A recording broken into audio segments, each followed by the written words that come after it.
Amahoro bakunzi ba Minembwe TV, uyu ni umwanya makuru ariko mbere yaho ndore zimwe mu ngingo z'ingenzi tugiye kwibandaho muri aya makuru yacu. Umushinjacyaha mukuru wa ICC yageze i Kinshasa mu rwego rw'iperereza. Batatu bahoze ari abayobozi bakomeye bagizwe abahuza mu biganiro bya Rwanda na Nairobi.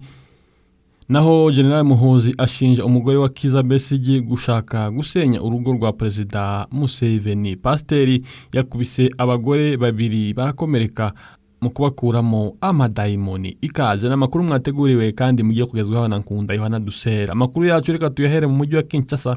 Umushinjacyaha mukuru wa ICC yageze i Kinshasa mu rwego rw'iperereza. Umushinjacyaha mukuru w'urukiko mpuzamahanga mpanabyaha ICC Karim Khan yageze i Kinshasa n'akazi rimwe ku itariki ya 24 z'ukwezi kwa 2025 mu rwego rw'iperereza byibanze ku byaha by'intambara, ibyaha byibasiye inyoko muntu n'ibyaha za jenoside byakorewe mu burasirazuba bwa Repubulika Demokarasi ya Kongo. Yasezeranyije abakoze ibihano byose bidasobanutse byakorewe mu burasirazuba bwa Repubulika Demokarasi ya Kongo. Mu kiganiro yatanze i Kinshasa, umushinjacyaha wa ICC yaboneyeho umwanya wo gushimangira ko abaturage ba Kongo bafite agaciro nk'abo muri Ukraine, Israel, Palestina n'ahandi hose ku isi. Umushinjacyaha Karim Khan ati: ndabisobanura neza ko amategeko agomba gukurikizwa, abantu bose bagomba kubahiriza stati y'Iroma, ntawe ushobora gutera abasivile, gukomeretsa abantu, kwica abantu.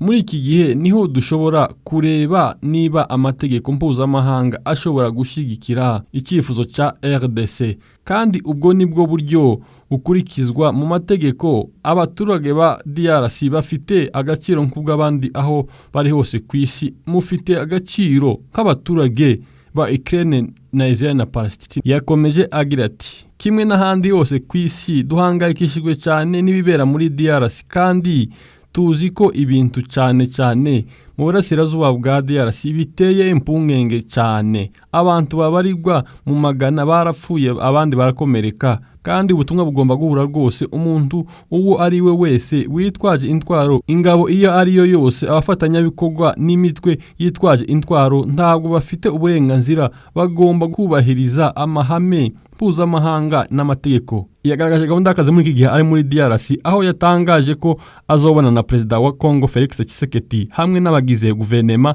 hamwe n'abagize societe civile, ariko cyane abagizweho ingaruka n'intambara. Ibi bibaye nyuma yaho DRC yareze u Rwanda mu rukiko rwa EAC, East Africa Community, irurega kuvogera no kwica abaturage b'abanyekongo. N'ibintu u Rwanda rwateye utwatsi rwamagana ivyo birego, uretse kuba rutobikora ngo urukiko rwo muri ibihugu bya Afrika y'Uburasirazuba rudafite uburenganzira bwo kuburanisha ubwo rubanza. Reka amakuru yacu tuyakomeze kuri iyi nkuru ivuga ngo batatu bahoze ari abayobozi bakomeye bagizwe abahuza mu biganiro bya Rwanda na Nairobi. Uhuru Kenyatta wahoze ari perezida wa Kenya, Olusegun Obasanjo wahoze ari perezida wa Nigeria, na Haile Mariam Desalegn Bosho wahoze ari minisitiri w'intebe wa Ethiopia bagizwe abahuza mu biganiro bya Nairobi n'iby'i Rwanda bigamize gushakira amahoro uburasirazuba bwa Repubulika Demokarasi ya Kongo. N'akazi imwe ku minsi 21 nibwo imiryango ya EAC na SADC yabitangaje nk'abahuza muri biriya biganiro mu itangazo rihuriweho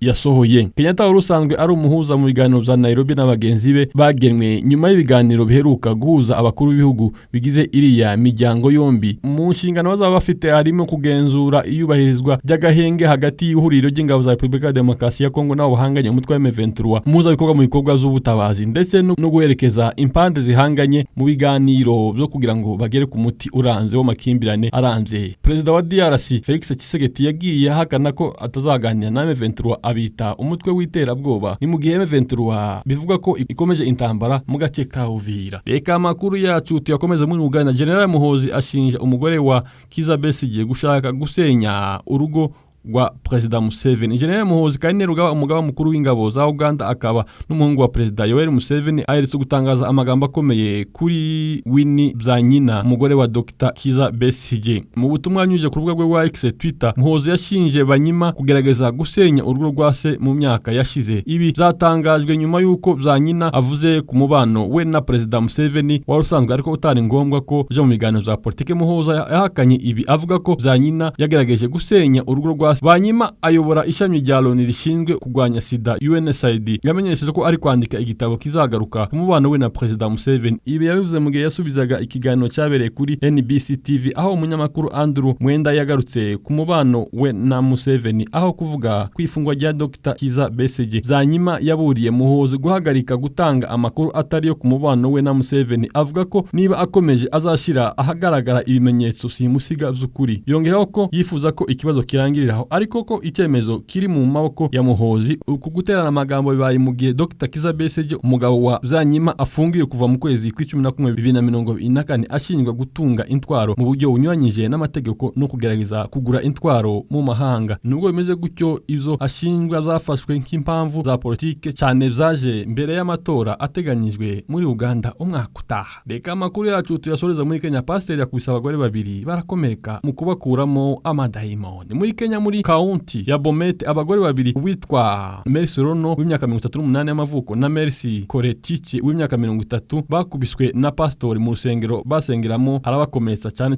agamije kubakuramo imyuka mibi y'amadayimoni yavugaga ko bafite. Mu gihe abo bagore bamaze kumva ko baremejwe n'inkoni za pastori ngo barasohotse bava mu rusengero rwa Beteli ruherereye ahitwa Campoint Bomet, bariruka barahunga ndetse bahita baja gutabaza polisi iza gufata pastori n'abandi bari bafatikanyije nabo muri icyo gikorwa cyo gukubita abo bagore kugeza ubwo bakomeretse. Gusa ngo polisi yageze yasanze pastori n'abandi bantu bafatikanyije muri icyo gikorwa bamaze gutoroka barahunga, hanyuma ihita itangiza umukwabo wo gushakisha aho baherereye. Muganga ukurikirana abo bagore Dr. Kelve Ufa yabwiye ikinyamakuru Tuko cyandikirwa muri Kenya ko bakomerekejwe na pastori afatanyije n'abandi bakorana mu rusengero. Abo bagore bakimara gukubitwa bagatoroka muri urwo rusengero ngo bagejeje ikirego cyabo kuri sitasiyo ya polisi ya Camp Kwene, nyuma bagakomereza mu ivuriro rya Bomet. Umuyobozi mukuru ushinzwe urwego rw'ubuzima mu gace ka Bomet Felix Langate yemeje ko abo bagore bakubiswe cyane ndetse ko bari bafite ibikomere byinshi mu mubiri yabo. Nyuma yo kwitabwaho n'abaganga, abagore ngo bagaruka kuri sitasiyo ya polisi kugira ngo batange amakuru ku iperereza. Komanda wa polisi muri Bomet Edward Mgaga akaba yarahise atanga itegeko ko urwo rusengero ruhita rufunga mu gihe ibikorwa byo gushakisha pasiteri n'abo bari bafatikanyije muri icyo gikorwa gikomeje. Komanda Mgaga yagize ati ko turakora iperereza ku bijyanye n'ukuntu iryo torero ryanditse rikemerwa gukora mu gihe kirekire kingana gitya,